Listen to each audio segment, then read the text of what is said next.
everyone, thanks for joining us. Welcome to our webinar. My name is Andrew Townsend. I'm an e-learning video specialist here with eLearning Brothers.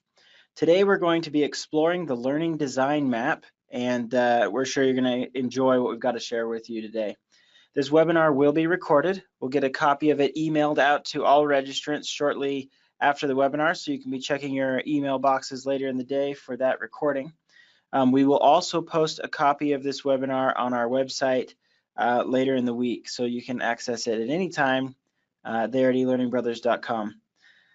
If you have questions during the webinar, we'll be ready to answer those questions in the questions panel, or we'll try to bring those up for our presenters. So do use that questions panel. It looks like several of you have already found it there, so great. Go ahead and communicate to us through that window. Just so you know, one of the things we like to do after the webinar is try to follow up as soon as possible. Sometimes it's just to get feedback. Most of the time we would like to touch base and find out if anyone needs some one-on-one clarification about our webinar topics after the fact. Also, we are going to be giving everyone in attendance a free eLearning Brothers account if you don't already have one. So if you don't already have a free eLearning Brothers account, we will get that to you, and you'll find that coming to your email inbox as well. All right, so let's get started. We have Todd Cummings, our Custom Development Director, with us today to introduce our special guest that's going to walk us through the Learning Design Map. So Todd. Thanks, Andrew, and welcome everybody. We're glad to have you as part of the eLearning Brothers webinar family on today. Just to give you a little insight on Mohamed. I met Mohamed a little over 10 years ago as my family was living and working over in the Middle East with a niche consulting firm. Had the opportunity to engage with them initially and over there in that context. And then as we returned to the United States, I've had that opportunity to engage with them through opportunities as leadership and development consultants, as well as doing some other various jobs relative in the training industry. So one of the things I've noticed about Mohamed is he has a great love for learning, hunger for that development of the individual and the organization at all different levels, and it's really been something that's intrigued me about him. And that hunger is, I think, built itself now into this learning design map that we're going to find out today. Something about Mohamed as well, he brings a pretty diverse set of skills to I think our industry and our marketplace. He's a pharmacist initially by trade, interestingly enough, and has morphed himself into this learning industry. And I think a lot of the skills that he gained in his training as a pharmacist will lend themselves towards what he's doing now. But this is a guy then who brings multiple sets of experiences and skills, certainly different perspectives because of his background on training and on learning as it is. And then he's had the opportunity to go around the world. In fact, I think, Mohamed, we even facilitated a class at one time. Yeah. I don't remember if it was in Egypt or somewhere else, but it was in Qatar? Yeah, it might have been in Qatar, I guess. But we even had that opportunity to train some stuff together, and been impressed by that command he has of being able to go between different cultures and adapt and find out what works in those different cultures. So we're so happy to have such a savant on like Mohamed who brings some great skills to the table. And I'm excited to hear him talk about this learning design map as well and see what we've got. I can guarantee you that he brings a lot of research, a lot of experience, and a lot of skill to this. So Mohamed, why don't you give us get us started going on this, brother? Yeah, sure. Yeah. I'll go ahead and pass the screen over to you as well. Okay.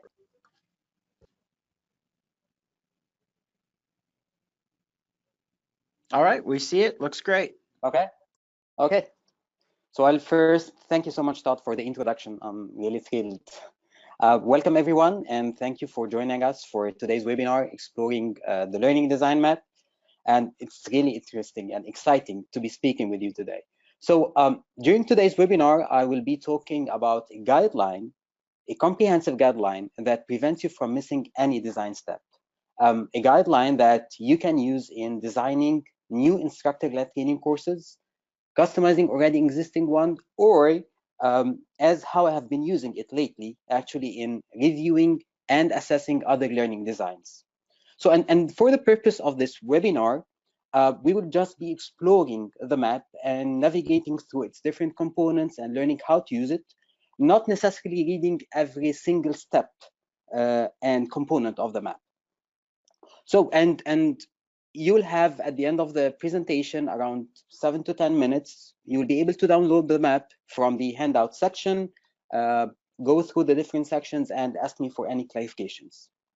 And actually, before doing this and exploring the learning design map, I would like to share with you a bit brief about my journey in learning and development till this moment when I designed the map. So actually, the start was in 2009. And as Todd mentioned, and after 6 years of working as an R&D pharmacist, I decided to follow my passion and work in the L&D field. And at that time, I worked for a couple of training providers. I was responsible for designing, developing, and managing learning projects in 6 different Middle East countries, working with 9 different industries. In 2011, that was my global exposure year when I got introduced to Zengo Folkman, one of the top leadership development companies, followed by eLearning Brothers, one of the pioneers in e-learning development. And actually, I started attending and exhibiting in the ATDA's, formerly ESTD. In 2015, I discovered what I call the British version of the learning and development through my CIPD certification. In 2016, I decided to follow my passion for a second time and to be specialized in one of the areas of L&D, which is instructional design. To do so, I established my company, L&D Partners, in which mainly focuses on developing the L&D teams and trainers within organizations. We do deliver to them our in-house solutions related to training design, development, and delivery to help them ultimately build their internal training academies. And in 2017, I launched and founded the L&D Hub, which is a community of L&D practitioners in Egypt, and in which we do exchange knowledge, experience, success stories in the different L&D areas of expertise. So the first heart, which represents my passion, goes to changing career. The second to the instructional design, and the third actually goes to my 8-month-old Layla. So let's check our agenda for the day. So the first thing I'll be speaking about is the 2 factors that led to developing the map, a trigger and some challenges. Then I will be speaking about the learning design map components and how to complete it. And then I will show you a real case study that we designed for a Squash Academy. Next, I will show you the impact of missing just a single design step of the map on the final training results. Our last topic will be how the learning design map will enable you to overcome most of your design challenges. And at the end, we will have the time to around 5 or 7 minutes to ask any questions if you have. So let's get started with the first factor that led to developing the map, which is the acronym triggers. And actually, I found that our instructional design industry has many acronyms, actually starting from the name ID. So, and to be honest with you, I was really confused between those acronyms and didn't know how to use them. Are they alternatives? Are they complementary to each other, or what exactly? So here you go, a list of 9 acronyms of different design models that we use in instructional design. And that will be our first poll. So please check this list of 9 acronyms, identify the ones that you know, count them, and then you will select one of the options of the poll, whether you know from 0 to 3, 4 to 6, or 7 to 9. All right, so take a good look at those 9 acronyms before we push them off the screen with this poll.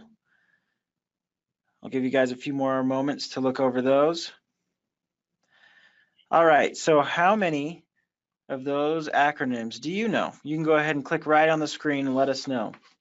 0 to 3, 4 to 6 of them, 7 to maybe knowing all of them, all of the 9. We'll give you guys a few moments to vote. A good portion of our audience is understanding at least 3 of them, so that's great. All right, I'll give you guys 5 more seconds to vote. 3, 2, 1. All right, and here's those results. So 61% of our audience knew 0 to 3 of those acronyms, 33% of our audience knew 4 to 6 of those acronyms, and 6% knew 7 to 9 of those acronyms. So definitely the majority of us don't know what most of those are. Interesting, yeah. And actually that was my case. So maybe I just knew the ADDIE, for example. So yeah, that's good. So actually digging deeper in this area, I found that those different acronyms can be classified into 3 main categories: the instructional design models, the instructional motivational models, and lesson plan models. So let's cover quickly each one of them. So the instructional design models, they indicate the process that you will use during your design projects. Examples are the traditional linear ADDIE model, which I would say I consider it as the backbone of any other model, and other agile, more iterative design models like Michael Allen's successive approximation model, the agile model, and the 6Ds model developed by the 6Ds company. The second category is the instructional motivational models, which are actually used to promote and sustain motivation in the learning process. Those include John Keller's ARCS model and the AGES model, which is also used to increase the learning retention as well. And finally, the lesson plan models, and which indicate how we are going to design the session itself, like the RAR, ROPES, CCAF, and which is mainly used in the e-learning context. So the second question for me was, can't we consider all those models while designing our course? Can't we consolidate them into sort of one document? And the answer was the learning design map. So the learning design map represented this sweet spot between those 3 categories. And actually, when I developed the map, I tried as much as I can to include most of the steps of these models in one single document. And in addition to those design models, the map includes other learning theories, like the adult learning principles, which I find very important, the neuroscience of learning, a couple of learning style theories like Vork and Honey and Mumford, which is actually based on Cole's experiential learning cycle. So far, we have discussed the first trigger, which is the acronyms trigger that led to developing the map. The second was design challenges. So I would like to ask you, and I would like you to share with us the main challenges you face while designing instructor-led courses. So if you can type in, I don't know, Andrew, if it is in the chat box or... Yeah, go ahead into the questions panel and let us know. What are your main design challenges? Looks like a lot of people are typing. We'll wait a moment for them to finish their thoughts. Okay, organization and flow of the course, getting ideas, requirement gathering, time, figuring out the initial scope. Let's see. Time is a big one. Time is coming in over and over and over and over. Yeah, designing good. for higher ed, subject matter expert availability, stakeholders not knowing what they actually want, knowing where to get started, trying to eliminate too much lecture from these courses, demographics of the learners, their personas, just getting started, knowing where to put the pencil down to paper first, serving a variety of learners in the same training, making it fun but also relevant and professional, dealing with too much content. Again, another big repeated one, not just time, but also coordination with your SMEs. That's a big one that people are struggling with. No clear business goal. Oh, here's one, 508 compliance. That is a big challenge sometimes. Let's see, I'm scrolling through these, trying to find more. Being creative while meeting client requirements. Getting the subject matter experts to commit to true needs assessment. Scope, time, stakeholder not knowing what they want. So yeah, a lot of these are very similar. Good. Excellent. So any other insights you'd like to share, or shall I proceed? You know, I would actually be curious to see what Todd has to say about these. Okay. I'd say even from our experience on the ELB side, we have the same challenges that all of our participants are facing, as well as we engage with a lot of our clients. And that, those are the time things, making sure that you vet what the client or what your customer would like to see. Even some challenges internally when you're dealing with different stakeholders inside the organization and they want different things. How do you reconcile those types of challenges? So you bet, we're very consistent with what everybody out there is experiencing as well.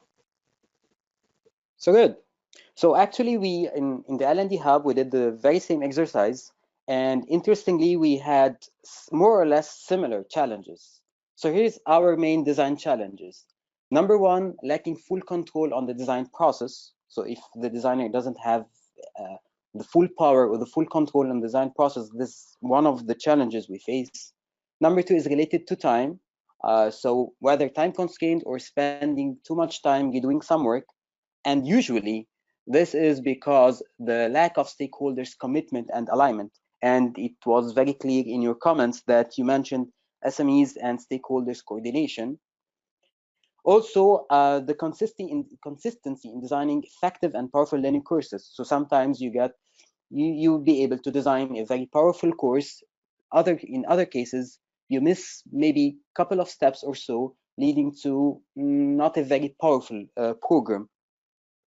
Ensuring learning engagement, and that was set for a variety of learners. You mentioned also to be engaging and interactive. That one was also mentioned, is defining the actual client needs. And finally, not having a degree in instructional design. So in some cases, that would be challenging, that the designer himself doesn't have a master degree or PhD in instructional design. So let's keep this list in mind. And at the very end, we will see how the learning design map will enable us to overcome those challenges as well as the others that you mentioned. So now it's time to explore the map. And this is a helicopter view of the map, so do not get panic. You don't have to read the details of it. We'll just navigate through its components and learn how to use it. But let's start first with the name in orange, the map. Why did we call it a map? So because any map has some stages and steps, some landmarks, and a final destination. So similarly, our map here, the learning design map, has stages and steps that we're going to discover now, some checkpoints similar to the landmarks, and main goal of designing effective learning experiences, which is the final destination. So the learning design map is composed of 6 phases. The first is the need, and from the name, it focuses on identifying and validating the client's need. The second, the promise, which is concerned with the learning objectives.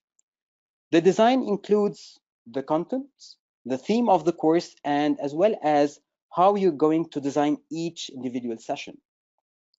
Then comes the development phase, which results in 2 prototypes, along with the trainer selection and handing over process. The implementation is the rollout of your program, and finally, the result, which includes monitoring, measuring, and documenting the whole learning journey. So each phase is composed of several stages. So we have in total 15 stages, and each stage is composed of several steps or tasks. Those are in total 46. So for example, the first phase, which is the need, is composed of 5 stages and 13 steps. And within each step box, like this one, there is a question in bold and a couple of options or answers to these questions. Those represent the tasks that the designer needs to fulfill or to complete. The map also includes 23 checkpoints, and you need to fulfill the requirement of each checkpoint before proceeding to the next phase, stage, or step. So for example, here we have in phase number 1, we have 2 checkpoints. The first is a performance consultant review. So after you discover the gap, you need to get confirmation from the performance consultant if there is. And the second is the stakeholders approval. And if fulfilled, you will be able to move to phase 2, which is the promise. So do you have any questions here related to the map structure? Any questions? Okay. Mohammed, let me just kind of ask. So is this a linear type of model that I've got to go through each of these phases, each stage, and each step? Because that's a lot of things to try and remember and put together. Give me kind of a bigger picture of that strategically. Yeah, it's sort of it includes both. Basically, it looks to anyone that it is linear because we have 1 to 6. However, we added the agile components of the other design models like SAM, like Agile, like 6Ds within each phase. So within each phase, you will have sort of iterative approach. So it combines both linear and non-linear. In terms of tasks, yes, it has many tasks. However, as I will be presenting in a couple of slides, that missing one of those tasks may alter the end result of your design project. And by the way, this map, we printed in a scale of 100 centimeters to 70 centimeters. So it has a lot of information, yes. Did I answer your question, Todd? You did, but then you confused me with all that metric centimeter stuff, you know. Yeah. Yeah. There are a couple questions coming in about the learning design sure. map. One is that, and you kind of mentioned this, but it seems to be very heavy on the waterfall approach versus the agile approach. Yes. So there's definitely a preference to one approach over another. And then one follow-up question, well, maybe not follow-up. Another question is, can this model be applied to e-learning as well, or is there a different model for e-learning? Yeah, that's a great question. So the first, yes, it is sort of a waterfall approach. However, what I did is, as a group of L&D practitioners, we added all the components that you will find in other approaches, like, for example, the prototypes, the stakeholders involvement, the savvy start, and so on and so forth. We included them in the relevant phase. So this is number one. And again, I'm a big believer that ADDIE is which is linear by nature, is the backbone of any design model, even if it is iterative or non-linear. The second question, which is very good, does this map apply to e-learning? Yes and no. We are in the phase of developing another learning design map for the e-learning. I would say that the common part will be phase 1 and 2, which is identifying and validating the gap in the need phase, and then working on the objectives in the promise. However, starting from phase 3 to 5, that will be different. We're not talking about the different storyboarding techniques. We're not talking about the different content authoring tools. We're not talking about the different LMSs. So there will be sort of definitely variations, especially in phase number 3, followed by 4. So I would say there is 30 to 40% commonality. Excellent. I do want to add one more thing here. Several people are saying that it's impossible to read the information that's on the screen right now, and that's true. It should be that way. You're not supposed to. Slide. Yeah. You're not supposed to read it, by the way. This slide, you're not supposed to read the information. You will have your printed, your downloadable copy. This is just to go over the different sections, not to read everything. Yeah, I know it by heart that it's impossible to read it, and it's not planned to be read here.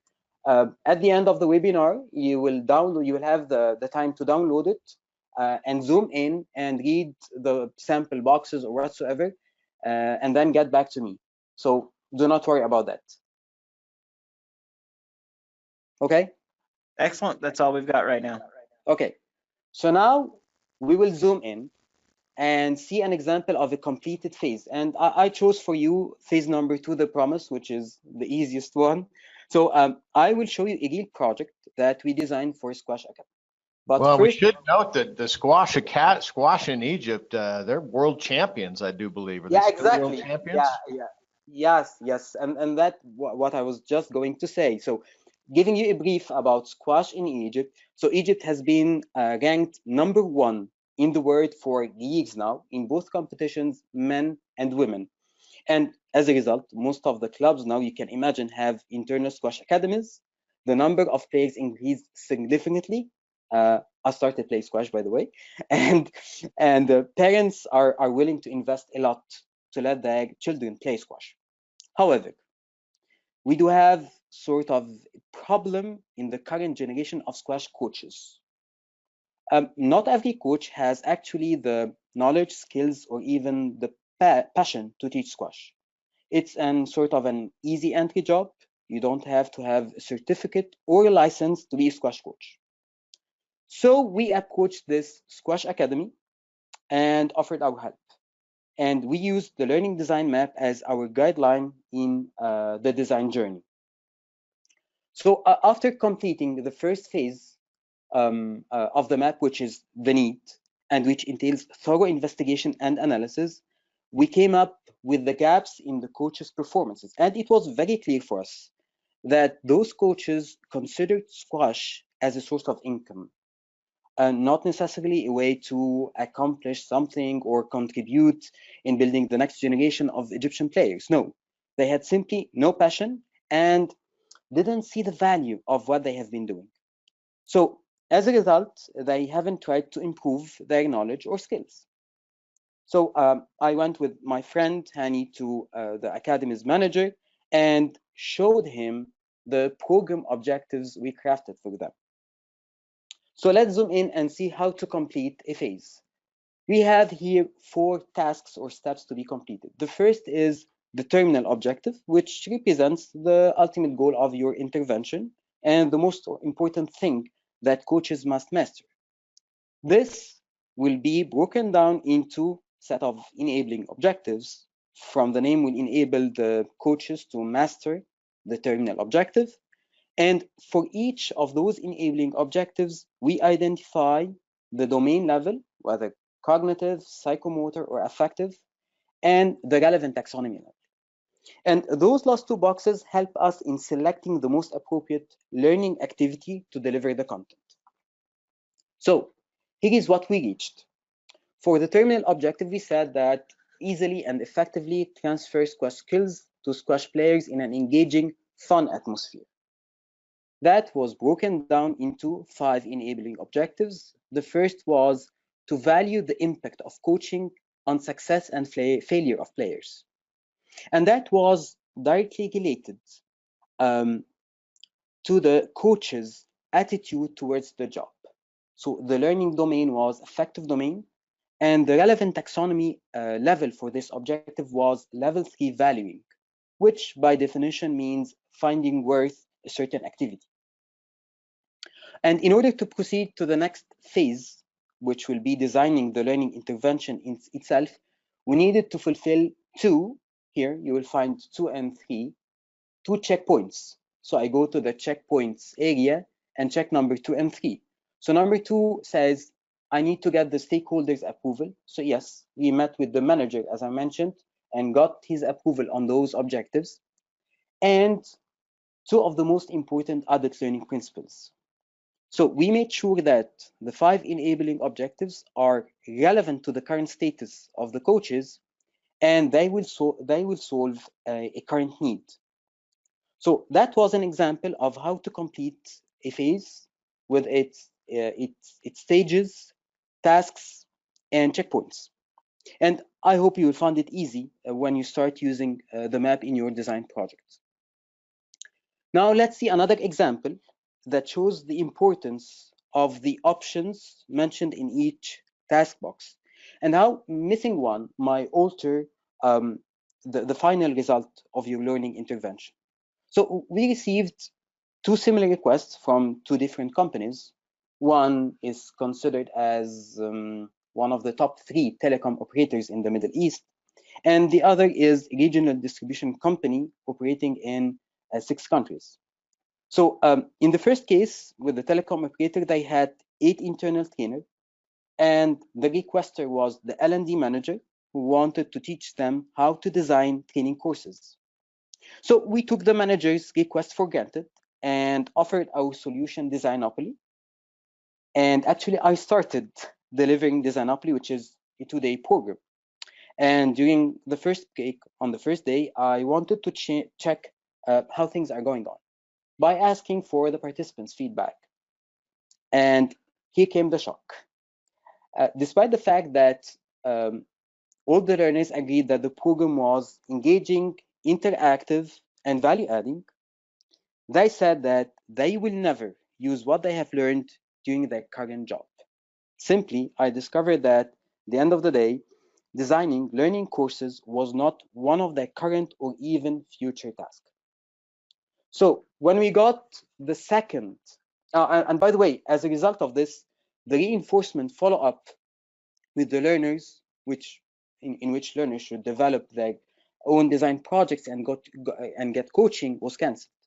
So when we got the second case with the distribution company, in which they had also 8 internal L&D practitioners, and they had the same request, but before offering Designopoly this time, I decided to meet with the learners. So you will find in the task box of validation, you will find interviews and focus group meetings with target learners, which is used as one of the validation tools to your client's request. So I met with them, and after discussions, I made sure I was 100% confident that Designopoly was the proper solution to them. So what was the result? And one of, I would say, our most successful Designopoly runs. So that was an example of how to use every single step of the map whenever applicable. And this is what I urge you to do. Check every option mentioned in each task box and implement the applicable ones during your design project. So now let's get back to our design challenges that we discussed earlier, and that was the list.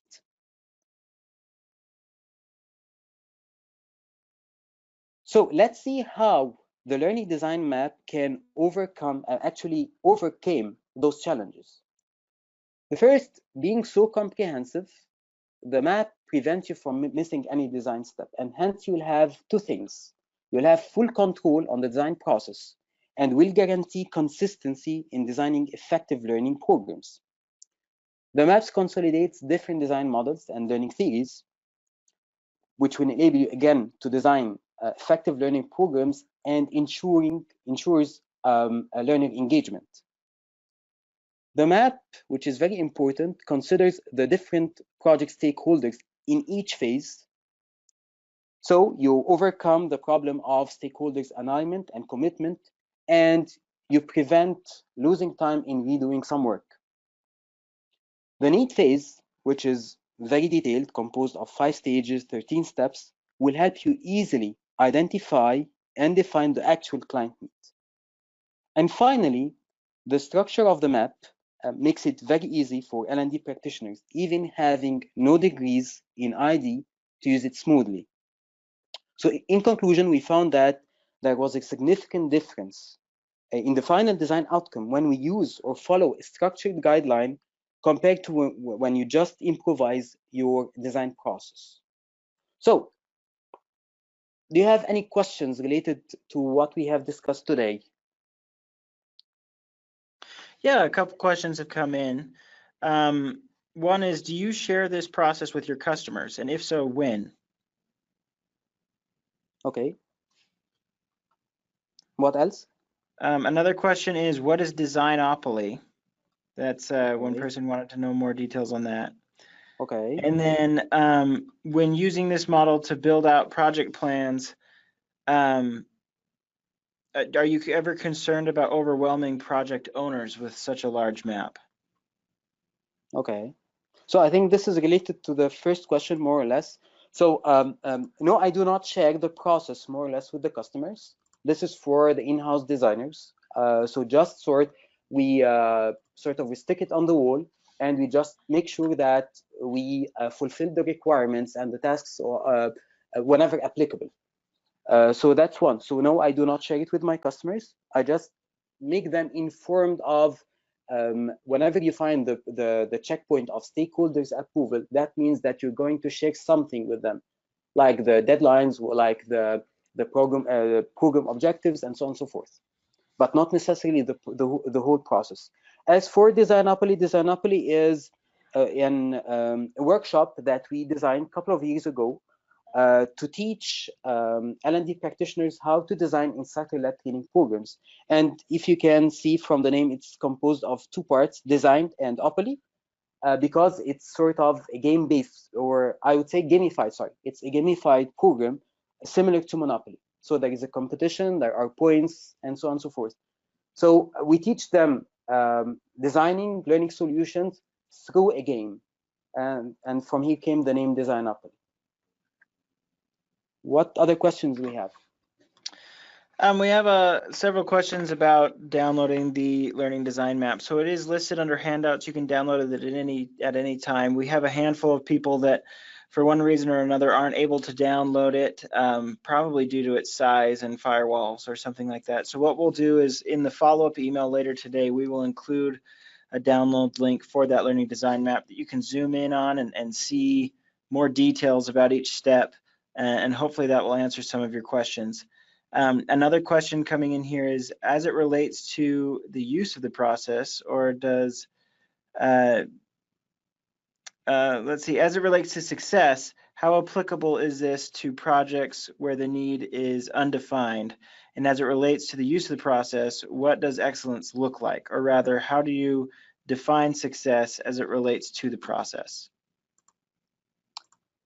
So to get it clear, is it related? Can you repeat the first part of the question again? Sorry. The first part of the question was, as it relates to success, how applicable is this in projects where the need is undefined? Okay, undefined. Okay. So, well, as I mentioned, the first phase for me is sort of make it or break it. When we implemented the need phase, which is very comprehensive, maybe more than other phases, you make sure that the gap or the need is identified, is real, and you get approval from two stakeholders, managers, target learners, whatsoever, and the performance consultant, if there is a performance consultant within the organization. So what we found that you have two options or two scenarios. Whether the gap or the need, client's need, is real and you just tweak it, or it is completely wrong. And through the different tools that you will find in the map, you will be able to identify the real need. The challenge will be how to convince your client that the initial need was not correct. However, what we reach from the different analysis and validation tool is the other one. So for us, it was very successful in identifying the clear need and validating the need.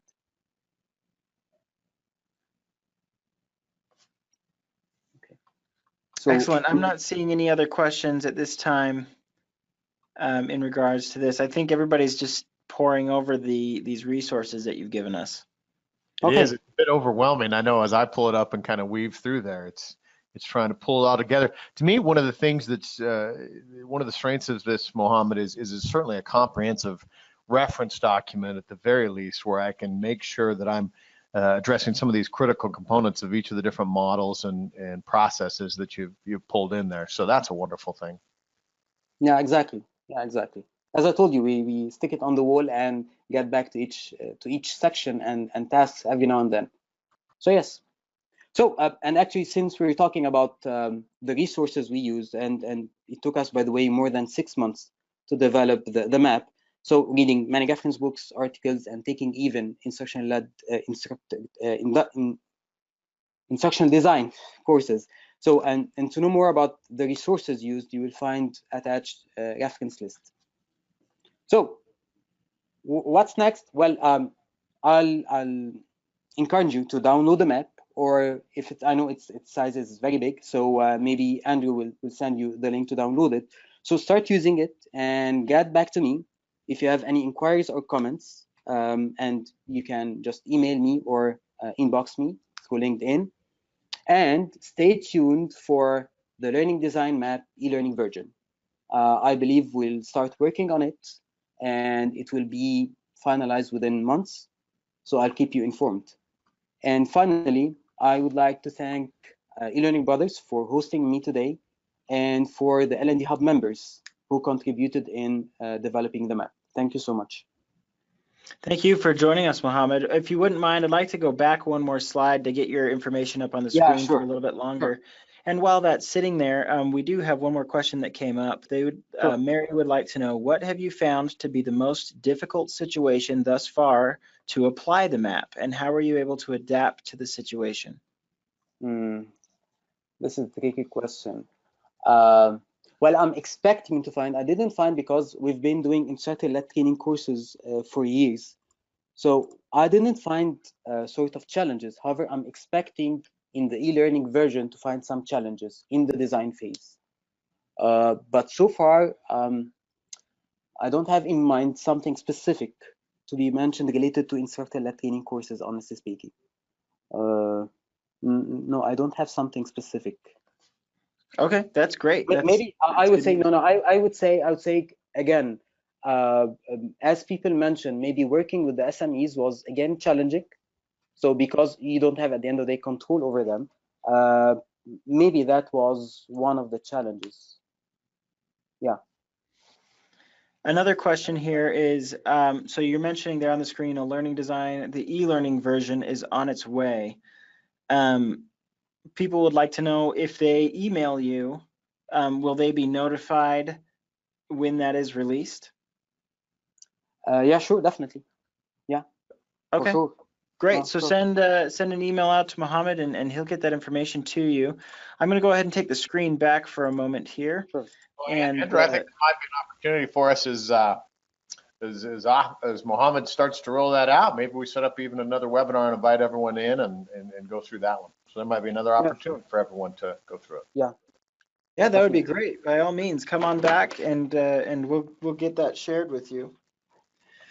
Also up on the screen now, you'll see there on the left side, you can schedule a free demo to see some of our custom work that we have done, that Todd and his team have done over the last few years. We'd love to give you a demo of that product, and anything else that you want to see. We'd love to schedule a demo and spend some time with you. You can give us a call at 801-796-2767, or send an email at info@elearningbrothers.com, or just check out elearningbrothers.com and browse yourself if you'd like.